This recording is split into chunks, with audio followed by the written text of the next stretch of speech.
I do think that that means that almost everyone that builds something that's more than just content will need to think about their agent experience for like, how do those agents most efficiently access their functionalities, right? And that'll also go for like anyone running e-commerce, anyone doing almost anything interesting on the web.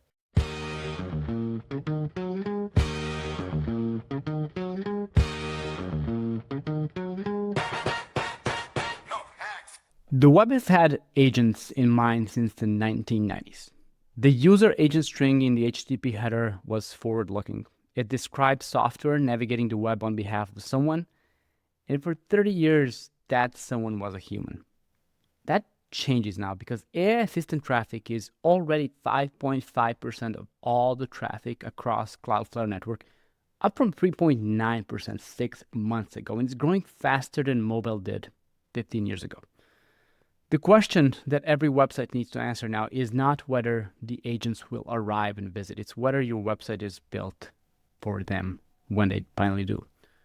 My guest today is Mett Biilmann, CEO of Netlify, and the person who has been pushing this question for longer than probably anyone else on the web. He wrote the foundational essay on agent experience in January 2025 and then pivoted his entire company around it. And now shipped netlify.ai as a separate entry point built for the agents. This is No Hacks, episode 225. Don't forget to subscribe at nohacks.co/subscribe.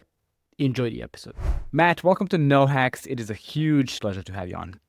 Thank you. Great to be here. About a year and a half ago, you wrote about AX, Agent Experience, your essay on your personal website, your personal blog at the time. It felt a bit premature back then. It felt like the world around it wasn't ready for what you were describing. But I read it on that day. I paid attention. It made all the sense as a concept. But I think we've gone past that concept phase now. It's a bit more. Mm-hmm. A few weeks ago, you and your team have shipped netlify.ai. We'll talk about that in a lot of detail. So walk me through the moment you realized this is no longer a concept and this is now, as you called it, a design constraint. And so for me, that was even before I published the article, right? Like, because way back in 22, when ChatGPT came out, right? Like all of us sort of had that moment of like, okay, what is our longer term AI strategy going to be like? And at the start of 23, when I shared our AI strategy internally, there were 4 pillars to it. And the 4th pillar back then was like, how do we become the preferred platform for AIs to build on? Back in the start of 23, when like you could barely get AI to write like a coherent function in a programming language, that did sound very science fiction like. And honestly, I thought that part of the strategy would be more relevant towards like the end of this decade, right? Like, but nevertheless, it made us sort of execute in that vein, right? Like, and we did several steps along. Like, we had this Netlify drop flow where you can like go to netlify.com/drop. You can just like drop in a website and you get a URL, and then later you can go claim an account with Netlify if you want that URL to be permanent and stay up, right? Like, and we started adopting that to the AI platforms, and into like when ChatGPT in 23 launched their assistant marketplace. Yep. We launched like a Netlify plugin that you could just add mention, and then you could deploy stuff to Netlify and you didn't even have to sign up, right? Like, but reusing that flow, it would give you a link, and then if you wanted to keep it, you had to go like sign up or sign in and link ChatGPT to Netlify, right? Like, and then we shared how we did that with the community, right? Like, and some platforms started picking up on it, like early on when the first version of Devin launched, for example, had an integration with Netlify and was publishing to Netlify, right? Like, and again, it was one of those moments where when I saw Devin come out, I was like, yeah, this is on the one hand definitely too early, right? Like, Devin was kind of like way behind, like way ahead of its time, right? Like, but on the other hand, I was like, this model of like an autonomous agent that's just like using tools and so on. That's might be too early, but it's definitely the future. And I actually like reached out to Scott immediately and talked to him and wrote a small angel check, right? Like, and then we kept sort of sharing that more. And at the end of the 24, when Bold and Lovable came out, both of them had been experimenting with us in that flow, and Bolt fully embedded it. The Lovable community was like very close around us, and we started having a bunch of other agents that integrated it. And I started taking it even more seriously, right? Like now it was starting to be the first real, like, not these longer running coding agents yet, right? Like, but definitely like agents writing code and publishing to us. And I was on a call, like I think in probably like December 24, with one of our like distinguished engineers, and talking about like he was shaping like the future programming interface for Netlify functions. And it was like we were talking about, okay, but these, how do we make sure that these coding agents can work well with it? And I said the phrase in that call, like we got to consider like the agent's experience as it Okay. works. This and immediately when I said it was like agent experience. That's kind of something, right? Like, and I simmered over it. And then at the start of 25, when we had our company kickoff in January that year, I kind of surprised everyone by coming to Right. them a whole presentation around like agent experience and the future of Netlify being like the shift from developer experience to agent experience, and like pivoting the whole product strategy around that. And then like sort of a week after that, I posted my blog post about agent experience to the external world, right? Like, but when you ask like when did I had a big conviction, that was like before I Just posted before. the post, That because was like, January 28th, if I remember it correctly, 2025. Also, you had a 1 year anniversary revisit post on your yeah, blog that yeah, also very, very interesting. So the idea really is with those public websites that you mentioned that you can drop, right? Slash drop. yeah, The idea is to eliminate the agent friction. So you wanted to just make it smooth for the agent without the human in the loop as much as possible. totally. And in general, it I was love that. like the thought was really that it's like the same thing when I launched Netlify back in the day, right? Like it was the same. It was like looking at developers. What are they doing right now to get something live on the web, right? Like, how do we as a company try to remove all the friction from their code to having a URL at the link, right? And a lot of that just came down to really understanding developers and how they Right. worked and what was their workflows, right? Like, so the idea here was that, okay, now we have to start doing the same with these agents as they evolve, right? Like really understand how they work, how they struggle, what causes problems for them, right? Like, and in that post, a year after, I think I sort of laid out the framework I developed through that first year on sort of the four pillars that I think are really central. Where the the first one is access, right? Like, can these agents actually access your tool at all? The second is context. Context, I think of context as the UI for agents, right? Like that's essentially their world of seeing the world, right? Like, so context engineering is kind of like UX engineering, but for agents, right? Tools, that's the third pillar, which is really like what concrete tools do we give these agents to interact with our product? And orchestration is the fourth one, right? Like what kind of orchestrations do these agents need around them to work with our product, and sometimes inside our product? Um, Right. so those were kind of the pillars, right? Like, and as you said, when I wrote this article, I think there was a small group of people that immediately got it. Like same reason that I had just pivoted my whole company around it, right? Like, and it seemed Exactly. to be about them, right? Like there was, I think it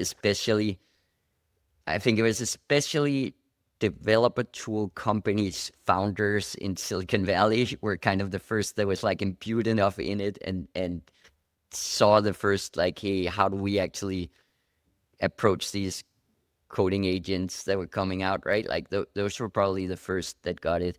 A few people beyond that, like the like VP of AI for Microsoft, that is sort of more out of the UX world or really got it and so on, right? Like, but it was like as you said, way too early for many people, right? Like people still thought of these things as like, this was before Chatbots. even Karpati coined the term vibe coding, right? Like, and then even after he coined that, right? Like there's a long period, Yeah. probably until like the very end of last year, where people still thought of like, okay, there's like vibe coding, but that's just like sort of like a fun phenomenon. It's not like really important, right? Like, and then we started seeing a shift to like, okay, this starting to be I think important. what flipped the switch was Claude Code. Credit where Totally. credit is due, because that just made it accessible to so many more people. If you're locked into a platform like Bolt, Lovable, Yep. you're locked in with a platform. Cloud Code is Totally. totally open space. Totally. About that netlify.ai website, Yeah. why did you decide to build it as a separate service and not create a version for agents at netlify.com? We'll end up tying the two pretty Okay, closely together, right? Like it's kind of easy for us now to put the copy, like the thing you see as a human when you get to netlify.com is really like copy, fetch netlify.ai to start deploying and paste that to your right. agent. Like that's something we can pretty easily incorporate in other places, right? Like, and then for agents, it's starting to get easy for us to do content negotiations on our main site and include instructions for them to go to netlify.ai to figure out how to get started, right? Like, but I still think my core argument was that our main website is still to help humans understand what is Netlify, right? Like it's humans working with agents, but it's still a website for humans. And I don't think it makes sense for us to change that. Like it's not like the humans have stopped caring or like the Or humans are stopped. not Yeah. in the driving seat anymore.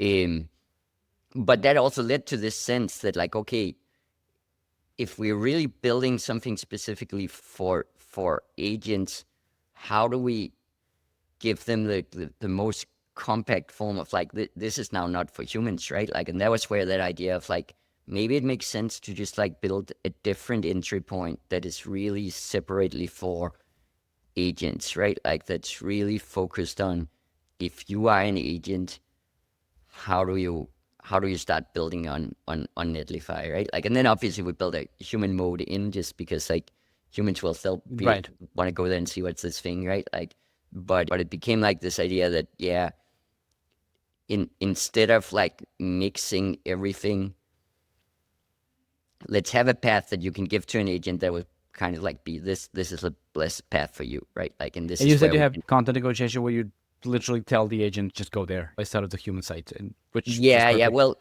go like on our main side, we will probably start telling the agent, go here to get started, right? Like, Right. because you still want the agent to be able to, like, people will still expect their agent to be able to navigate our website for them, right? Of course. Like they'll still expect the agent to be able to answer, like, what's the like claim on the main website of Netlify, right? Like it'll be confusing for them if they ask the Netlify like, agent then and then agent come back and say, oh, netlify.com is just like a set of instructions for agents to get started, right? It'll be like, you're wrong. Like I can see it, right? Like, so I don't want to A good point. diverge like the meaning of our URL that much, right? Like, but it becomes easy to have like these clear instructions for agents. Okay, but if you're looking for the sign up button, right? Like for you, it's basically just like netlify.ai.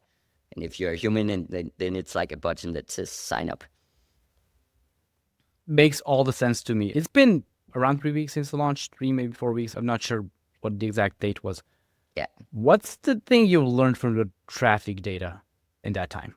It's still very early, right? Like, and I think a lot will depend on us orchestrating the site more into the rest of Netlify, right? Like, at first we've been honestly, less interested in traffic data and more in qualitative data. Um, like as in when people point their agent there, that can it use Netlify, right? Like, so we've Right. been more careful with testing that before we sort of like make it the main gateway. Um, and we are working on like what one project we're working on that will kind of like that's a bit of a foundation for that It's a project we're going to launch it as an open source project. We're still finding out the exact launch date, but like Sean Roberts, our VP of AI, is driving it and has started talking a bit about it. It's going to be called Access, and it's an eval framework for AX essentially, right? Like, so it's really a framework to allow you to write scenarios and then have different setups for those agents, go through those scenarios, and then getting a scorecard on the other side to say how well they performed in that scenario, right? Like, and that'll allow you to do things like, let's say, for Claude Code, like you know nothing, like take this web project and deploy it to Netlify, right? Like, or Claude Code, you have visited netlify.ai and you've installed these skills, deploy something on Netlify. Or Claude Code, you have like the MCP installed, right?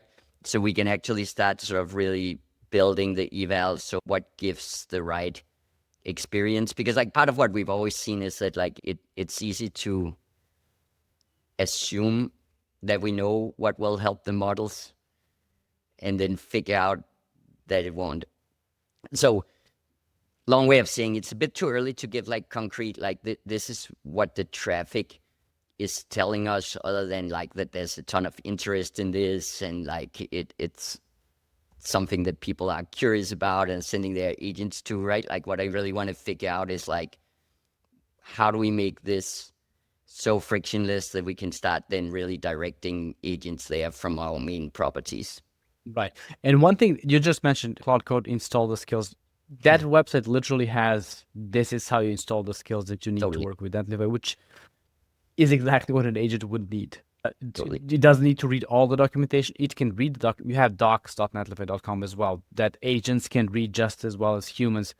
But this is a starting point, and these skills are, I mean, Claude, if you work with Claude Code or any other system similar, the skills are really the guardrails, as much as AI can have guardrails. So I really like that. I want to ask you about this. When I talk about agent experience and agents doing things, the main pushback is, yes, for tech companies, it makes sense. Agents work, vibe coding tools work with tech companies, with like Netlify. Does this, a content website, an e-commerce website, does that make any sense now or in the future, or is it just a completely different category? It's a good question, and one that I think will have a really mixed answer, right? Like in general, if you study sort of the history of new media over time, one of the interesting things is that we mostly tend to be cumulative with media. Like when a new media form never really ends up replacing the previous form, it just adds to it, right? Like we have podcasts now, but we also still have radio stations and talk shows, right? Like we have TV, but radio obviously still we still have like posters on lampposts, right? Like we still have paper books, we still have, right? Like it's not like the typical pattern is that a new media comes out and the old form of communication goes away.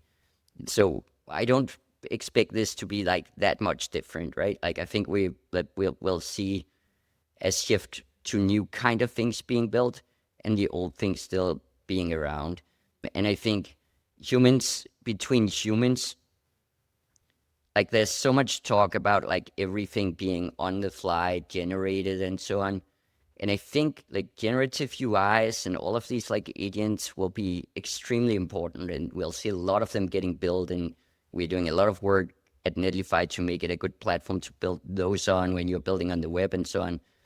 But I think humans also really likes to have something that feels more permanent and shareable, right? Like we actually like that, like a bunch of us can go to the same URL and see the same thing, because otherwise it's hard for us to even talk about it, right? Like it's hard to us to actually make it part of our communication, right? Like we kind of really like permalinks to things that like doesn't feel like I shared with you and you got your own version, right? Like then how can we talk about it? So I still think that like in that sense, websites and product catalogs and all of that are probably still gonna play a strong role. Um, the same goes for web apps, which I think is just going to be way more important, right? Like I think the cost of software is going dramatically down. It means we'll build way more of it, and the web is the platform that all of that is happening on because it's kind of the only platform that can you can publish on and iterate on fast enough for it to making sense with this new technology, right? Like, so I also think that we'll see an explosion in those, and I don't think we will want no software like that just because agents can do anything, right? Like I keep thinking, like companies that have access to hundreds of thousands of humans don't tend to replace their software with humans, Yeah, right? Like on the absolutely. contrary, they tend to need way more software for all of humans to coordinate and for people managing those humans to see what the hell's going on, right? Like, so I think that'll kind of be the same when we add like billions of agents to the mix.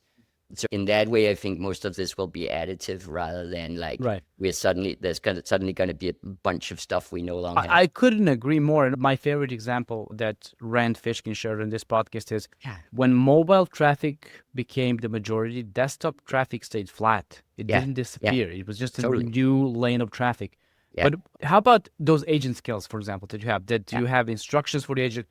Would that ever apply to an e-commerce website? Would that ever apply to any other category? I mean, Netlify is really, it's kind of perfect for agents to work with, Yeah. especially with the AI assisted coding explosion that we're seeing right now. Do you think this translates to all the other industries? I think it will over time, right? Like I think, like when you talk about Claude Code and so on, right? Like I had this other article on my blog that was like AI in the CLI, the humanoid robot on of the web from back in August last year, right? Like that was really saying that like what I think is happening is that these CLI-based coding agents, they're not like some isolated vertical phenomenon. The thing that everybody started realizing, some faster, some slower, when Anthropic came up with Claude Code, was that having an autonomous agent that can live in a command line interface, having access to a whole computer and can write code for itself, can write scripts and so on. That's kind of like a model of like a truly autonomous like web robot or cyberspace robot, right? Like just like we talk about like humanoid robots are interesting because they can use the same interface to the world as we do, right? Like they can potentially do everything a human can do in a world where more specialized robots needs the world to change for them to be able to use it, right? Like these CLI-based robots, like the first attempts were really like computer use, right? Like and taking screenshots of UIs and so on. It's just like very inefficient. But I think with Claude Code, we started seeing this path of like, hey, if we give the agent access to the tools like a senior developer uses to interface with the digital world, then it can really start doing anything, right? Like, and then all the frontier labs started really going there and doubling down and building these, right? Like, and it's because they're not like a vertical area; they're like the foundations of building agents that can truly like do anything you can in cyberspace, right? Like, and we're seeing that with like Claude Code now. That's kind of like level up of Claude Code, but Yes. still based on the same principle, right? Like Codex is kind of going in that way. And I think more and more that will lead to this world where humans will interact with everything online through agents that are kind of like their agents, right? Like, and that they have memory with and they've built their own skills with and so on, right? Like, and I do think that that means that almost everyone that builds something that's more than just content will need to think about their agent experience for like how do those agents most efficiently access their functionalities, right? Like, and that'll also go for like anyone running e-commerce, anyone doing almost anything interesting on the web. It's a very exciting future. It's completely different compared to anything we've had online for the last 30 years. This is why I'm Yeah, so excited about it yeah, because Look at all the shifts we've had. It's always been about human doing things in a different way. This is the first time that the human is absent while things are Yeah. happening. And I cannot wait to see how this plays out.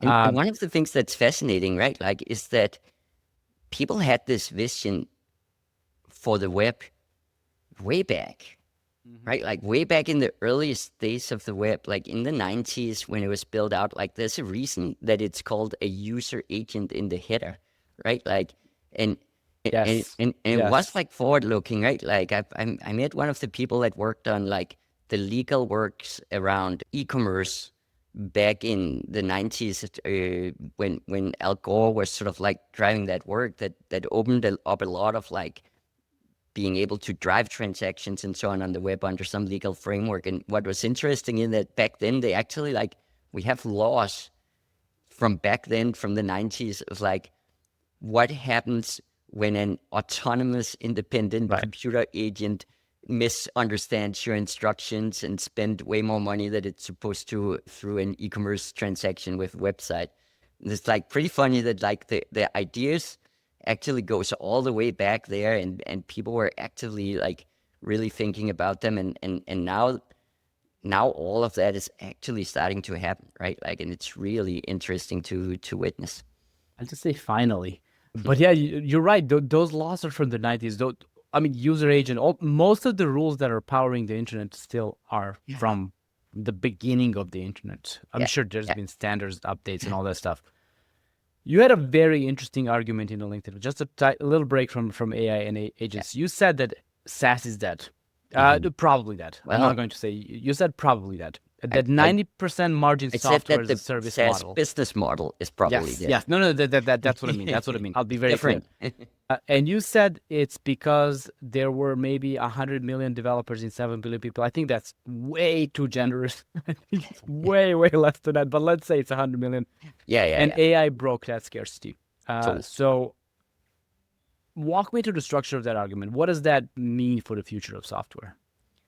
Yeah, I mean, I think the core argument for that is that the build versus buy equation for, especially for companies, is really shifting fundamentally, right? Like, and I think it's shifting in a way where before AI, if you look at like the largest tech companies, if you look at like Meta or Google or Uber or Microsoft and so on, right? Like generally they will, in spite of their size, kind of like be less prone to build to buy normal SaaS software than like the sort of like non-software companies, right? Like because they will see that across so many areas of like managing their employees, so driving internal communication, all these things, they want to actually invest in building their own that's truly theirs and that's tailored to like them as a company.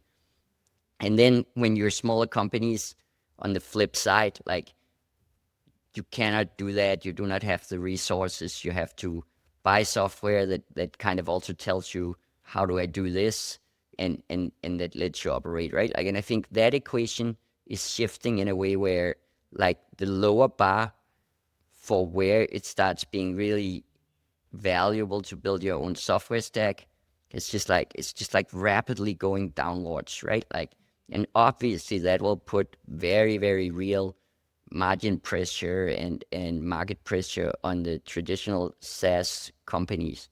And then I think like one interesting thing that's happening is that like everybody's talking about this SaaS apocalypse, right? Like, so the stock market is kind of reacting to that by kind of bucketing almost all software companies together and going Right. like, oh, Yeah. like they're all gonna be replaced, which I don't think is necessarily true, right? Like, I think the software companies that are essentially dev tool companies, a lot of those now have like massive upside because companies are going to be needing more dev tools.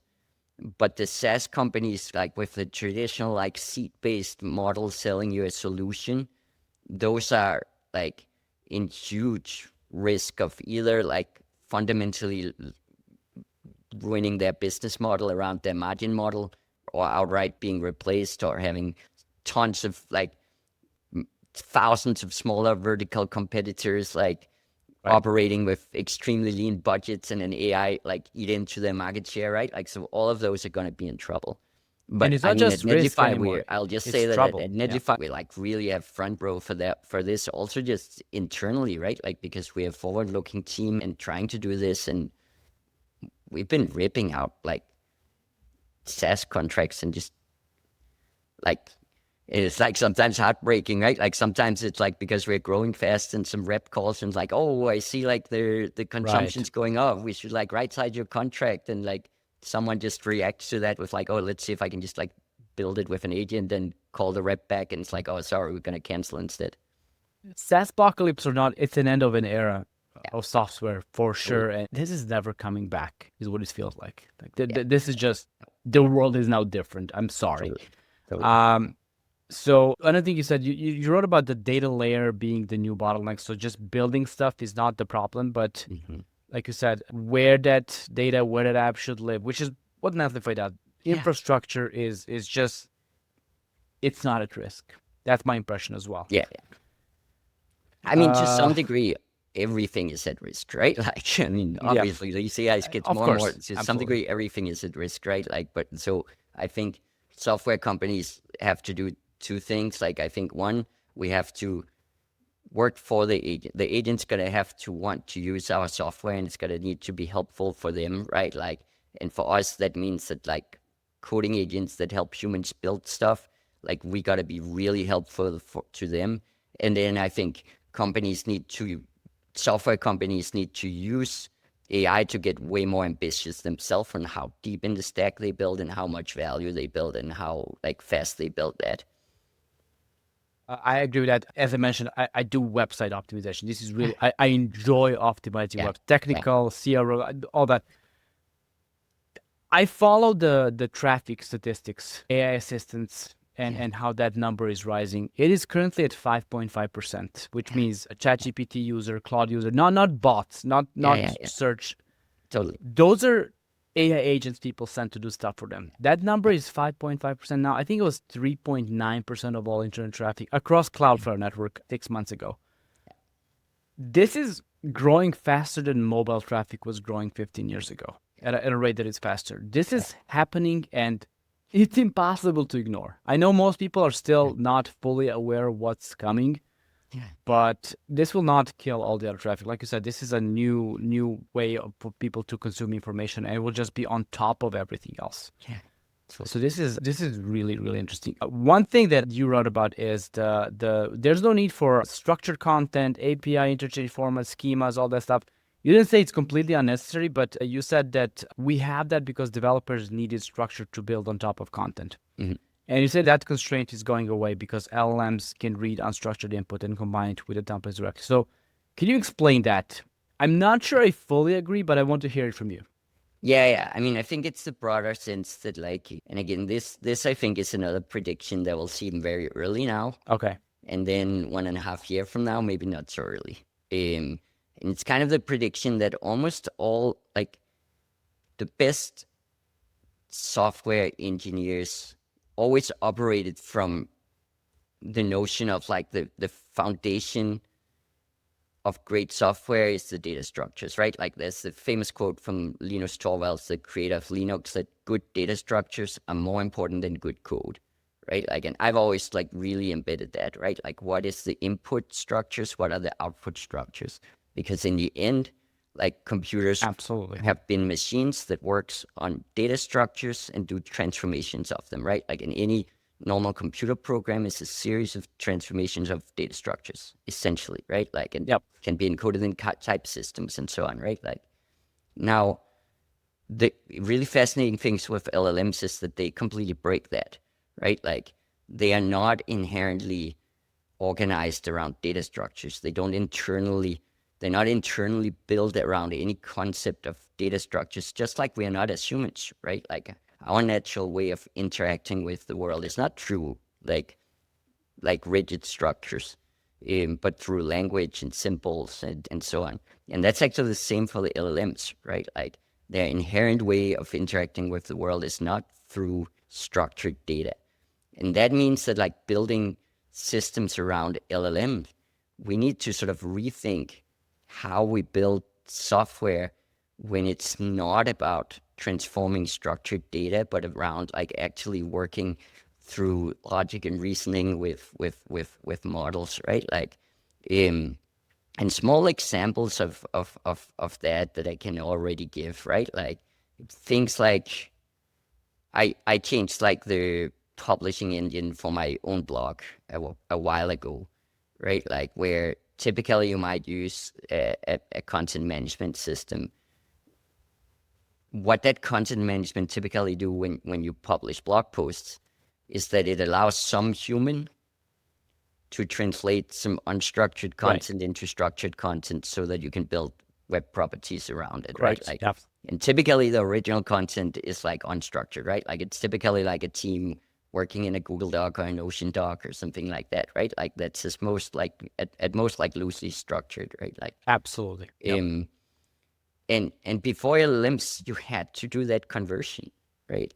Um, and then when you had done that conversion as a developer, you had to build the whole website with the structure that was there, right? Like you couldn't just later say like, give me some different structure, right? Like that's the structure you have, right? Like, but now, for example, in my blog, right? Like internally in the software, of course, there's data structures, right? Like it's an Astro blog. It has like collection of articles. Each of those is marked down with some front matter and so on, right? Like, but my publishing mechanism is now just telling an agent runner from Netlify, and before we had agent runners, I had a little admin panel with an LLM, but now for a different reason, I use agent runners.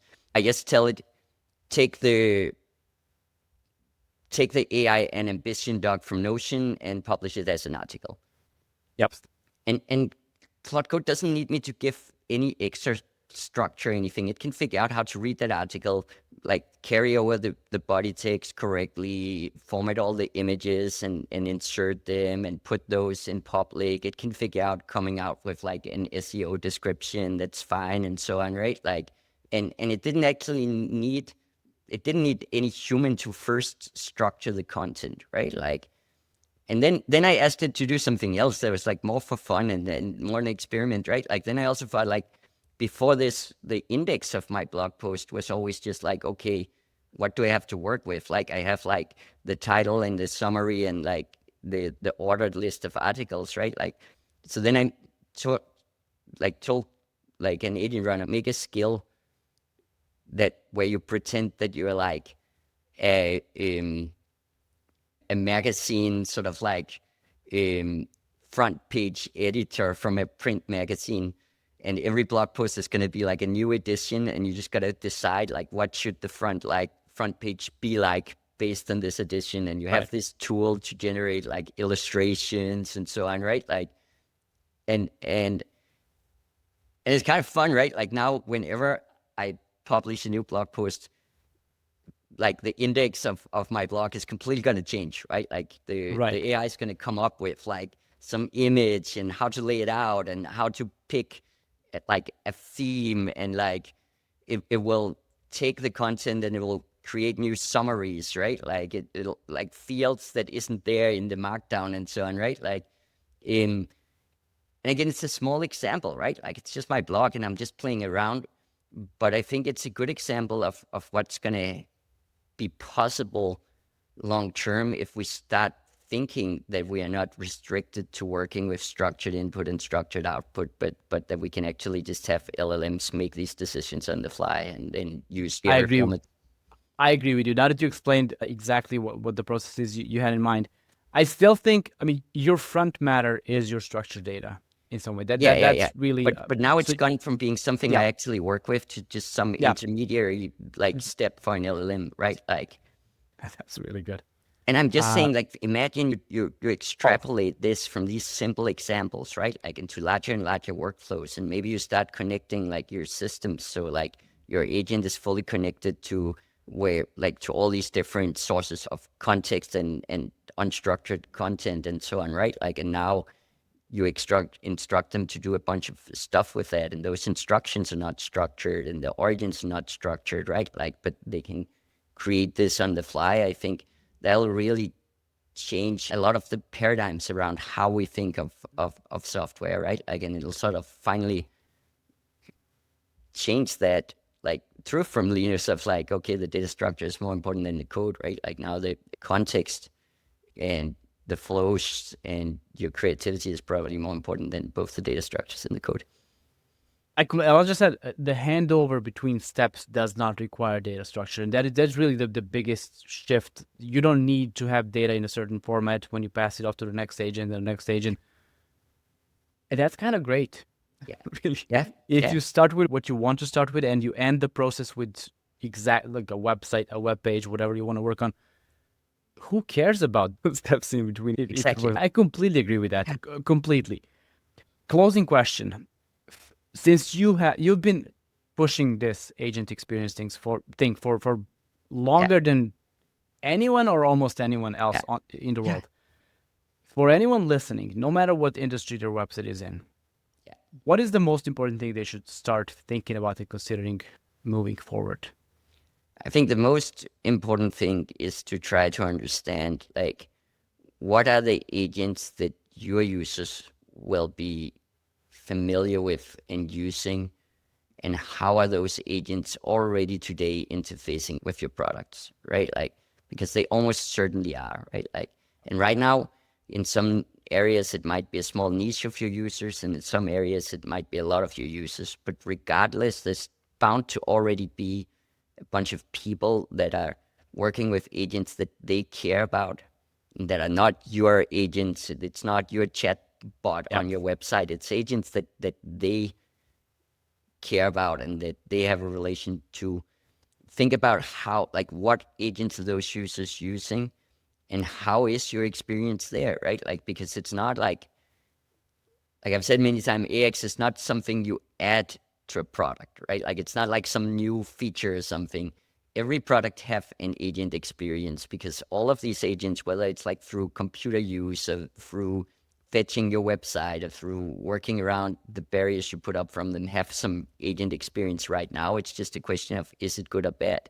So start by figuring out where you're actually at, and what does it take to start, like, understanding that experience, building a discipline of understanding, like, the agents that use it. Ideally start building evals around it and then improving it, because I think it's impossible for anyone to imagine that if you have like a small amount of people using your product through agents today, 5 years from now, that's still going to be a small amount of people, right? Like, Mett, I loved this conversation. I'm fully on board. I've been on board since January 28, 2025. I think I see that this is the future. I don't think it's the future. I see this happening. I see my analytics since I started writing articles on the No Hacks website that are targeting agents. My agent user assistant traffic to human traffic is 10 to 1 to 20 to 1, depending on the day. And I can see it going up. What is the best way for people to get in touch with you and follow your work? Twitter, LinkedIn should be pretty easy to find. Blue Sky as well, if that's your thing. In any of those platforms, typically where, like, feel free to hit me up, and I'll be happy to engage. And the links will be in the description. Also, check out netlify.com and netlify.ai. There's a lot to learn from how they are approaching this agentic shift. And to everyone listening, I hope you enjoyed the episode. Please consider rating, reviewing, and sharing it. And I will talk to you next week.